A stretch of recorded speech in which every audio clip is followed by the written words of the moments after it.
Emosi Teddy memuncak gara debat dengan jaksa sampai begini. Jadi yang tenang sebentar. Sudah ya. dijawab tadi. Jawab yang tenang. Jangan emosional, biar terang perkara ini, ya. Baik, silakan lanjutkan penuntut.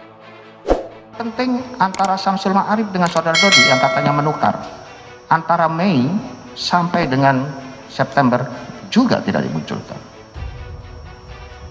Demikian alasan saya. Oke.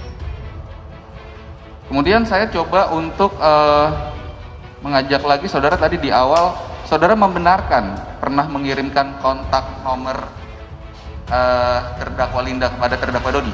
Betul. Oke, pertanyaan saya begini, saudara simpan atas nama siapa sih di kontak HP saudara saksi atas nama terdakwa Linda? Saya tahunya bernama Anita. Anita siapa yang saudara simpan? Cepu itu informan.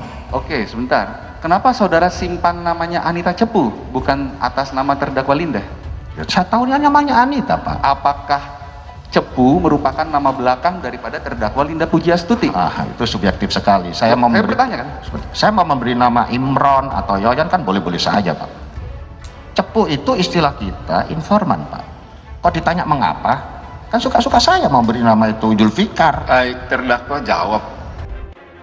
Persidangan terdakwa kasus narkotika AKBP Dodi Prawira Negara dan Linda Pujiastuti yang digelar kemarin berlangsung cukup tegak. Pasalnya mantan Kapolda Sumbar Irjen Teddy Minahasa yang dihadirkan sebagai saksi mahkota sering bersitegang dengan penasehat hukum AKBP Dodi Adril Fiari Purba. Selama persidangan, Irjen Teddy Minahasa pun diperingatkan oleh hakim berkali-kali karena jawabannya dianggap cukup kasar dan emosional. Hakim pun juga sempat menegur Adril karena dianggap tidak menghargai saksi yang hadir. Tak hanya itu, sebelumnya, Irjen Teddy Minahasa sudah cukup dikenal dengan sifatnya yang cukup emosional dan garang. Selama persidangan berlangsung, Irjen Teddy kerap menunjukkan arogansinya dan bahkan pernah marah dengan penyidik. Lalu bagaimana saja jawaban emosional yang dilontarkan oleh Irjen Teddy selama persidangan? Pertama, marah karena dipelototi Adril. Momen marahnya Teddy pun bermula saat kuasa hukum Dodi Prawira Negara Adril mencecar Teddy dengan sejumlah pertanyaan seputar BAP Teddy. Adril yang terus mencecar dan memotong penjelasan Teddy pun memicu amarah Teddy.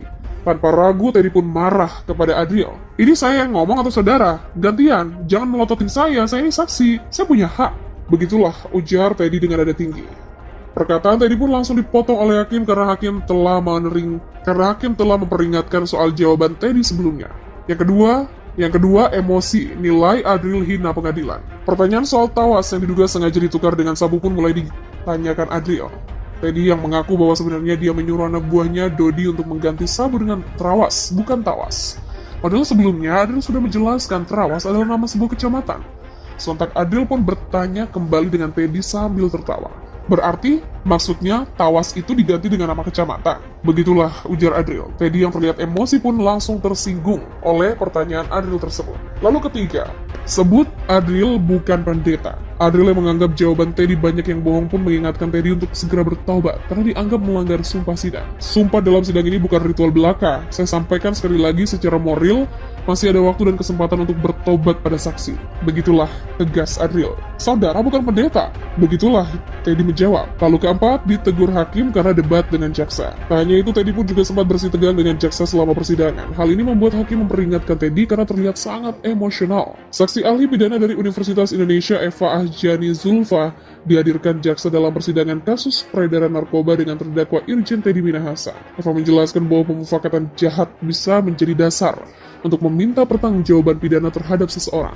Kesepakatan itu saja sudah menjadi satu dasar untuk meminta pertanggungjawaban pidana seseorang. Eva lalu menyampaikan bahwa dalam kasus peredaran narkoba, pembuktian peredaran narkoba tidak perlu menunggu hingga pemufakatan jahat itu selesai. Sepanjang bisa dibuktikan telah ada pemufakatan jahat, maka orang itu bisa dijerat pidana.